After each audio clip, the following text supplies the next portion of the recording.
இருக்கு. என்ன படிச்சிருக்கீங்க? 10th. அப்பா பேர் என்ன? இளையராஜா.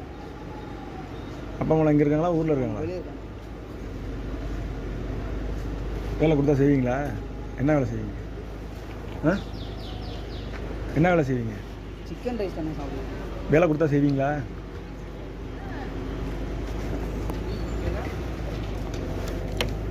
அப்பா அம்மா இங்கே இல்லை. கூட பிறந்தவங்க எத்தனை பேர்? இன்னும் தம்பி, அக்கா, தங்கச்சியா? யாரும் இல்லையா? இங்கே வந்து விட்டுட்டு போயிட்டாங்களா அவங்கள? வீடு எங்கே இருக்குது? தெரியல, ரைஸ் வாங்க. ரைஸ் வாங்குறது இருக்கட்டும், உங்கள் வீடு எங்கே இருக்குது? வேணும் ரைஸ் வாங்க. கேட்டேன், எங்கே இருக்குன்னு கேட்டேன். ஆ.